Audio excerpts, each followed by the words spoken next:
not clarity in what you're doing, just feeling drawn in so many different directions. And then almost just, it's not that you don't care, but it's kind of like you just sit there and you're like, where do I even begin? And feeling like, failing at everything, not winning at anything. I did not want to create an organization where that burnout was part of the culture. How did the Wyoming Nonprofit Network raise $20 million? That is what we talked to Jody Shields about today. And this is the Voices on the Wind podcast. My name is Maverick. And I am Toby Lyles. Maverick is my esteemed son. Yes, esteemed son. I saw you trying to move past that part, but it's my favorite. And today, we get to talk to Jody Shields. So here we go. Jody Shields with the Wyoming Nonprofit Network. So I work on the Library Foundation Board, and the work I get to be on it. And for WyoGives Day, we are doing, I don't know if you've heard about this, but we're doing a Lucha Libre. I have heard that. Yes. So everybody's super excited. It's going to be a blast.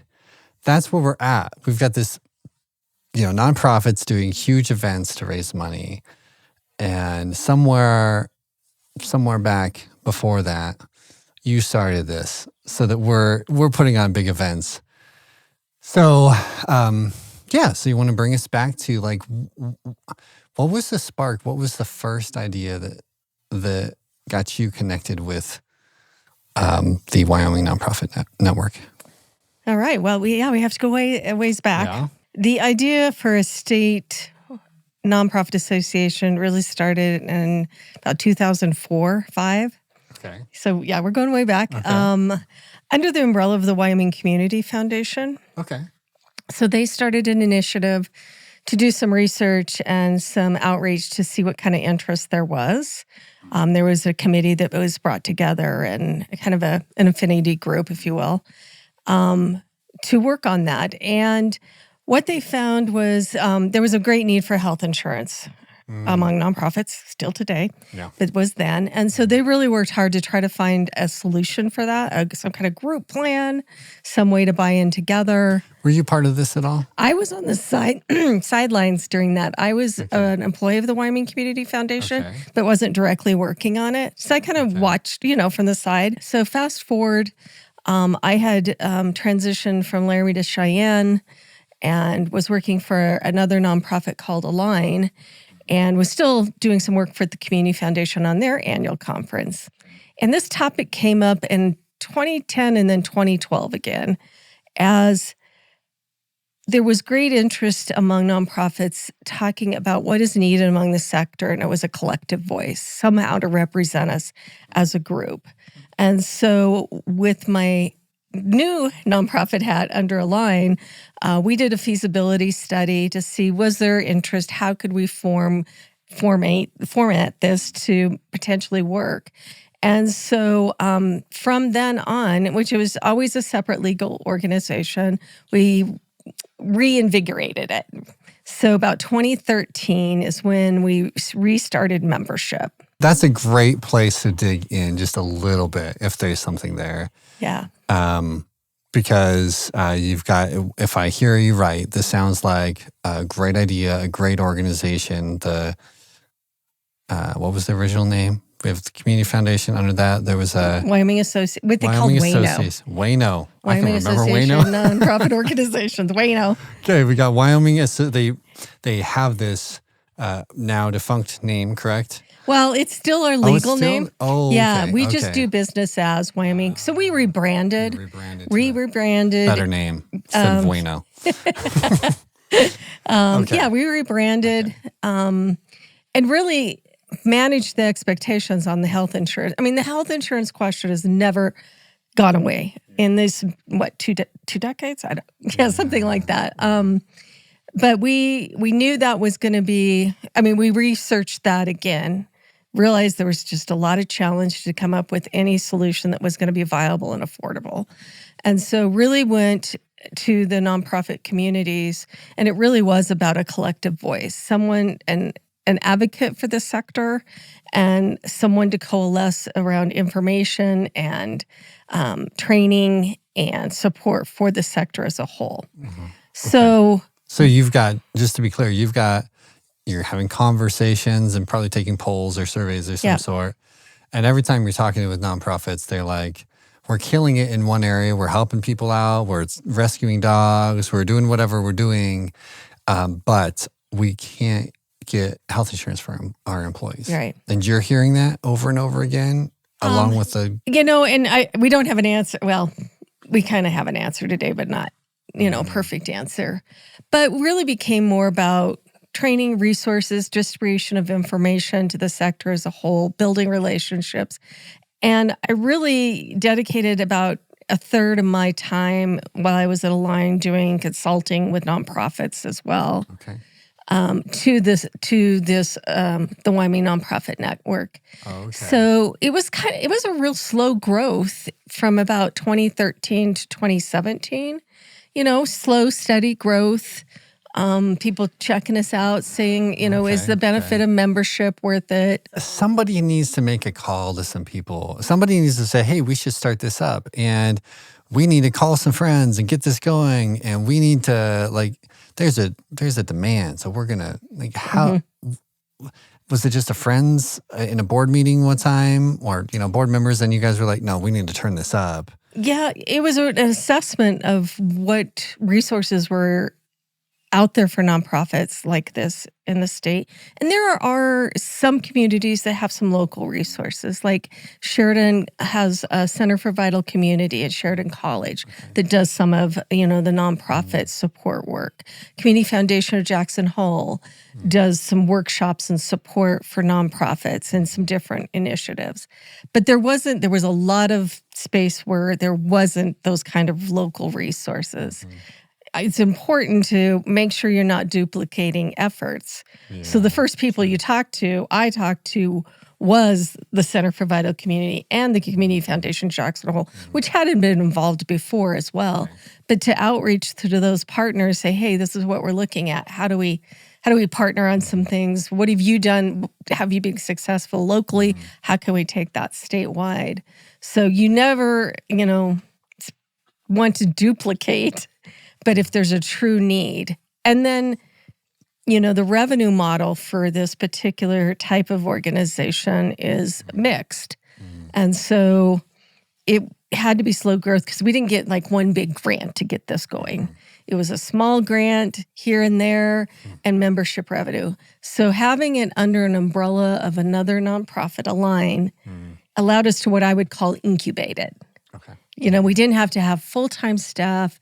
We didn't have, all those costs, hard costs. We didn't have, dedicated office. And so we had a definite help from Align on building the legs of it. Okay. And being patient, frankly. We had the luxury of time of being patient, letting it grow, finding out where the needs. We didn't have our first annual gathering until 2017. Oh.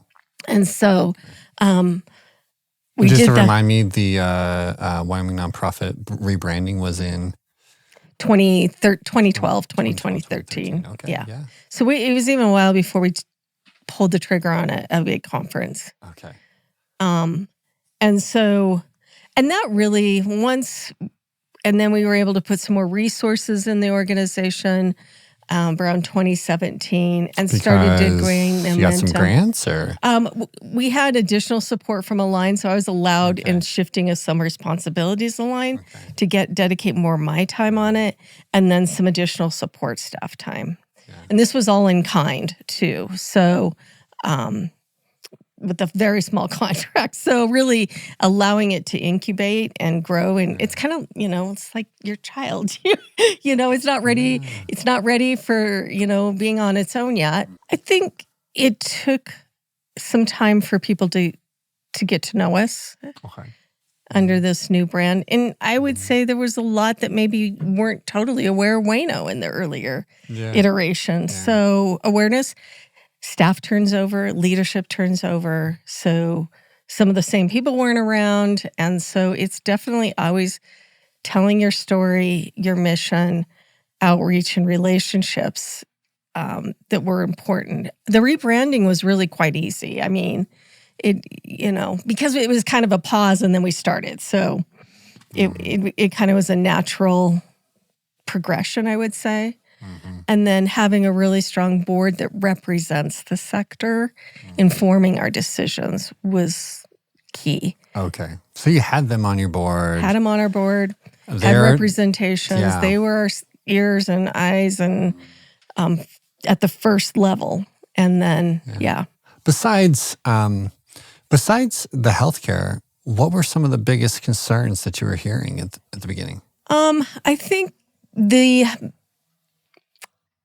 misunderstanding of the sector or the forgotten sector. Oh, really? That is a lot of the frustration was that there's so much going on in our communities that are really driven by nonprofits that are somewhat hidden. I think it's just you expect it or don't realize it. And it touches everybody's lives, not just people that might be going through a rough patch and have a need, but it touches everybody, whether you're in the arts or community development or early education. There's nonprofits everywhere. And so I think I know the frustration was that not having a voice to tell that story, to, how large the sector is, the impact it has, even the number of employees, trying to say that we're a force in the state economy and in communities around the state. Yeah. So that was a real focus area for us and still is. Okay. Yeah, nonprofits and volunteerism drive significant parts of our community that, I didn't think about that, but probably underrepresented. Right, not at the table. And not at the table. Yeah, people aren't going to think or maybe notice how much a nonprofit is impacting their community, right? Or the collective of nonprofits, right? Yeah. Is there something about you in the middle of the nonprofits that you were attracted to the nonprofit side? Is there stories from maybe even back in your childhood, or? I grew up in a family. We volunteered. It was a part of growing up. Both of them like veterans organizations. My dad was a vet, and being in Campfire, going to the senior center and volunteering, it was just part of the culture in a small community. Not that it's not a culture, part of a culture in a big community, but I think in a small community, being very community-focused, volunteer-driven. I didn't know that would kind of lead me to where I am today, but when I think I found my people, right? The nonprofit professionals and volunteers and board members are just such driven and mission focused that's my people. I love having a mission and a purpose to my work, and so that's what drives me. Hey, we're going to interrupt because I've got another really good story. I don't want to stop a really good story, but this is a great story, and I'm excited about it because when I was a kid, I used to play with electronics, and my kids, I threw all sorts of stuff in front of them, but they created what was natural to them, and has grown a lot of really good things in my kids and students. I have Janae Vidakovich from Edge Flight here, and you guys built something incredible.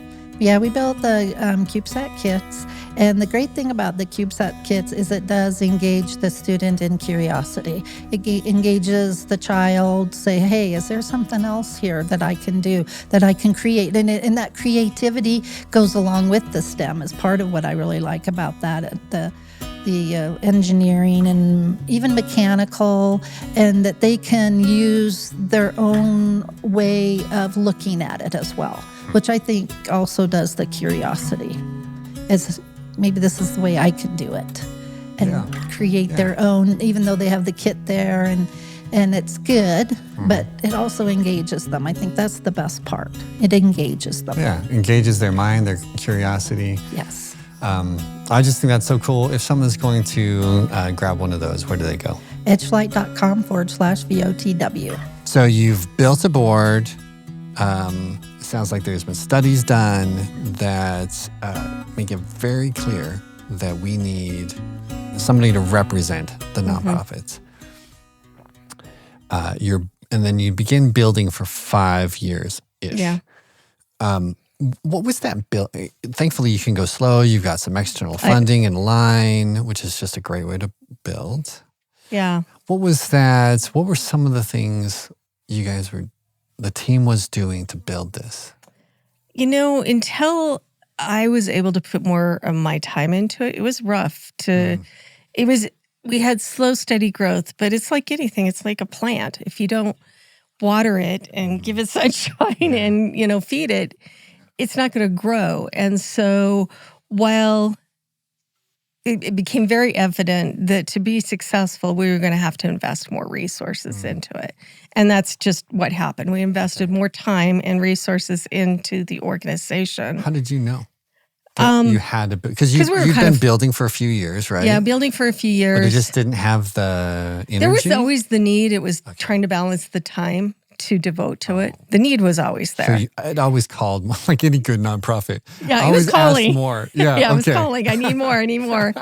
And so, being, we had like $20,000 in the bank. It was thin. I mean, in the beginning, it wasn't like we had a big grant to start us out. So it was, but it was kind of like I don't know. Is an oak tree grow slow? I mean, it's like really, I guess, facilitating that growth in those early stages. And honestly, building those relationships that paid off later. It's patience too. Sometimes you just got to be patient. Yes. And finding the right time and the right opportunity. I think, and we had the luxury of being patient. And so things started happening. 2017, the board came and this was totally a board idea of a statewide giving day. Had seen it in Colorado. We had a board member who really, brought it up in a discussion and thought, well, what would this look like? So we set super low goals. If we get 100 nonprofits and we raise 100,000, hey, we'll do it again. Really? It was totally developed as name was WyoGives, decided in 2017 to be a platform for nonprofits to raise funds on one day, 24-hour period, and to bring the state together to support that. And that's how it started. And the board wisely understood to lift this was going to take some effort. So they said, let's do our first one in 2020, not knowing what 2020 was bringing us. So 2017, the idea comes up. The idea and the decision. We did not pull. So we did in between 2017 and 2020, there's a lot of research on the platform, talking to the other giving days to really kind of strategize on what we wanted to do. Okay. But 2020 worked out perfectly for that. We decided July as the founding month for the state of Wyoming. Okay. So they picked July. And we know in spring of 2020 what happened, that having an online virtual fundraising is just what we needed. It's just, What are the chances, right? So here we were. We had it, and we happened to have a foundation because of everything that was going on. The John P. L. Bogan Foundation contributed a $100,000 match. Oh, okay. And so we, first WyoGives was July 2020, and I think we raised $500,000 and had, I think, 120 nonprofits. So we exceeded our goals. And so there we were on the road. And so that's incredible. It's incredible. It was taking a chance in 2017 and okay, let's give this a try, setting some goals, and then being at somewhat of the right place, the right time to unveil that. How did that feel at the end of you've 5 times, something like that, exceeded your goals? Yeah. It was such a celebration in a really dark time. So I think that as much as anything, yes, raising the money was critical. Absolutely. But just having something to celebrate was good. Anything else that happened for marketing? We did a lot of outreach. And it was also a time that everything was going on. We did a lot of advocacy, the other hat I wore. Okay. So now I was full on Wyoming Nonprofit Network, 100% during this period. A lot of advocacy work, the business relief funds in May 2020. I don't know if you remember that. Mm-hmm. Yeah, nonprofits got left out of that round. Again, so, another like forgotten. Right. And we were in talks all along, but so there was a lot of advocacy work at that time as well. And just getting information to nonprofits. We have a national organization we work with, National Council of Nonprofits. So they had great resources during the pandemic to share with nonprofits and operations and health and everything you can imagine to run your organization. So we were distributing a lot of information, we were advocating, and we were preparing for WyoGives. So it was full on during that period. Yeah. And the end result was that was just everything sparked. It just like we grew really from then. We've grown exponentially each year. I found a graph. I think it's on your website. It's like it starts at that 500,000, right? And then it kind of slowly goes. And then lasts 3-4 years? Yeah, and I can talk about there was a big catalyst that happened the second year. Okay. Yeah. Okay. We were excited for the second year. Every year you do an event, you look at what went well, what were some of the challenges, how can we take it to the next level and manage it. And so, the second year, of course, you're a little bit more prepared. And so we were ready to launch on the second year. And about the day before, we launch at midnight. Mm-hmm. And I would think it was about noon the day before I get a call from somebody after left a message for me to call the Hughes Charitable Foundation.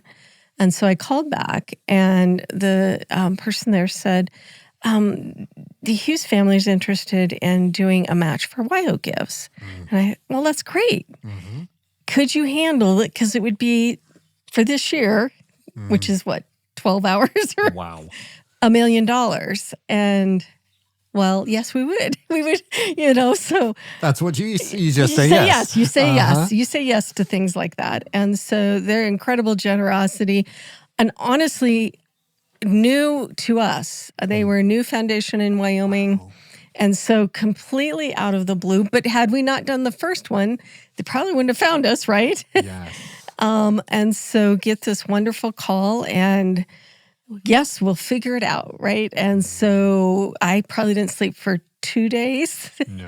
Just because of, the excitement and then trying to get the word out so nonprofits could even promote their campaign. Because that first year, because it was such short notice, it was the Wild West. It was a dollar for dollar match. And so it really catapulted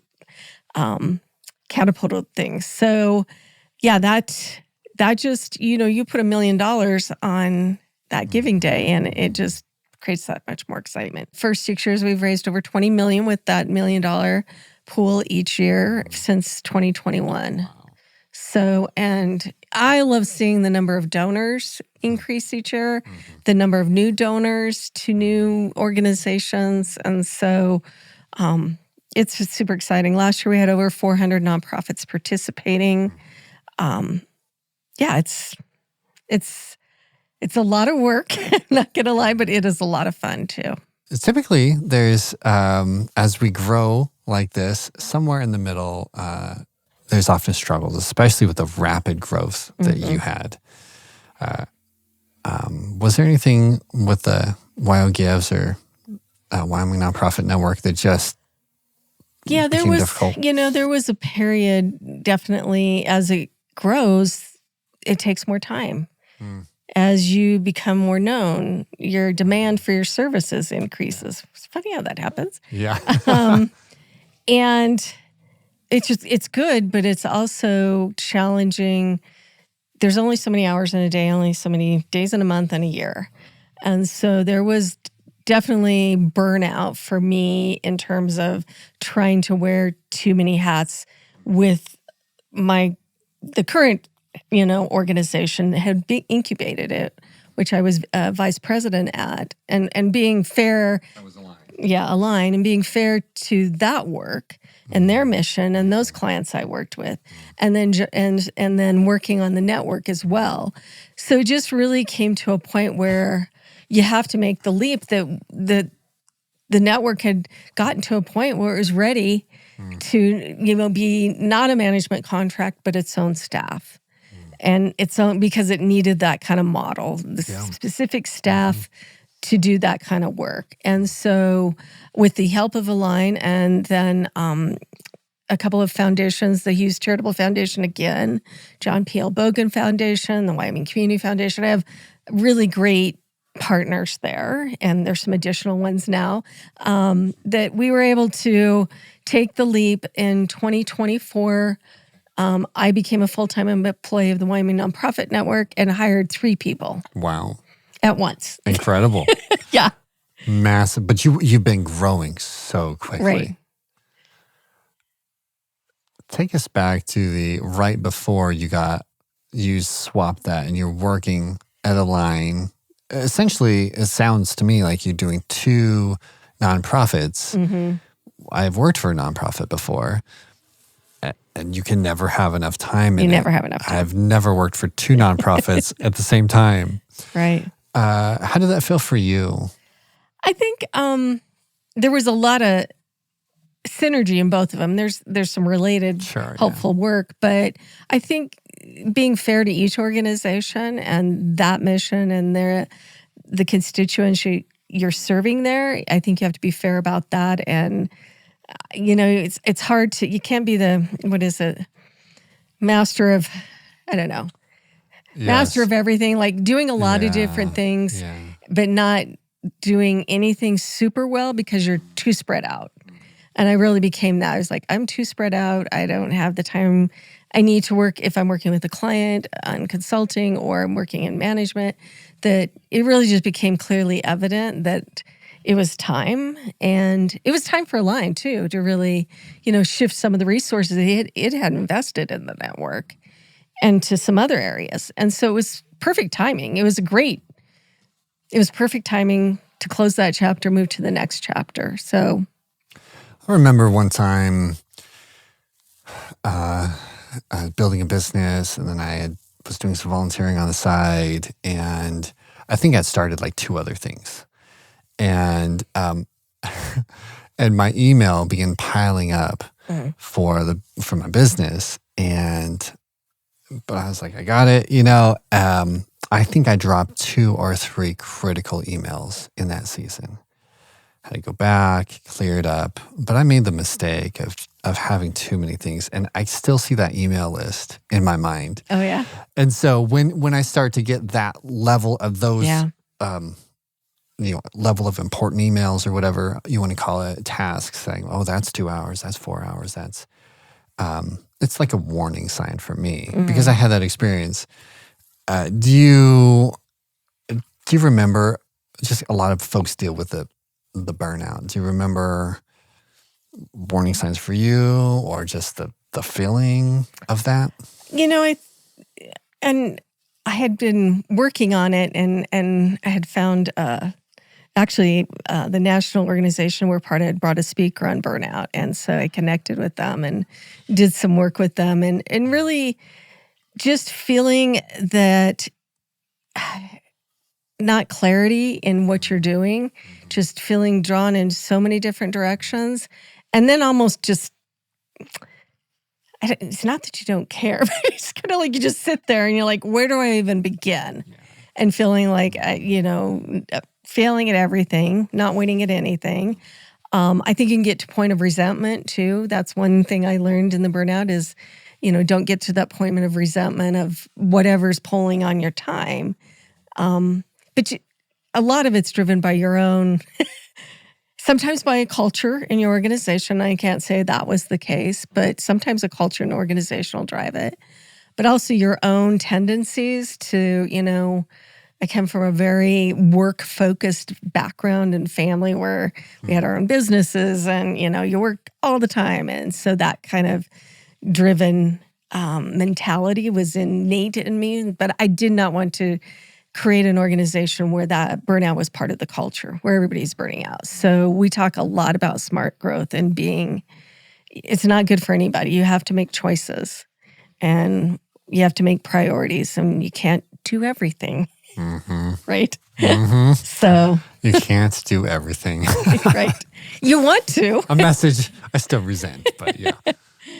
Not sleeping for 2 days. That is something. That really shows just that takes a lot of determination and grit and passion. I thought, and I think that really kind of shows just how much she cares about the whole organization, and just that I thought the hustling up, getting 3 new people on the board, and then taking a break. I think that's just such just a long break. I think it can be very easy to forget the wins. To give ourselves a break. She was oh, actually, I need to not run, take 2 out, take 2 days of no sleep after she's probably been working very hard before that. And realizing, let's take some time, look at burnout. And I think those are all really important. I mean, even if we have a lot of passion and are excited about something, to still realize that, to take quiet time is still really important. So I thought she really did that well. I agree with you. She did do that well. I like that. I appreciated how she defined burnout, and that a number of things, but the inability to think clearly is for her a sign, and I'm sure we've all had seasons of that. But to just kind of look at the signs in her body and go, if I'm having trouble focusing, maybe it doesn't mean I'm not a focused person, or whatever else we might think to ourselves. Slow down. How many tasks are we doing? What's happening in our life? And it doesn't mean work less, but it probably means focus more. Yep. But for her, a trip to Costa Rica helped. Yeah. So, but clearly she works like crazy. She's staying up all night for these events. So that is not the issue there. She's going hard and doing a great job, impacting our entire state. Yeah. So I really appreciate what Jody is doing and the Wyoming Nonprofit Network. Yeah. May we all build incredible things that amass $20 million for a bunch of people. Until then, my friends, happy sailing.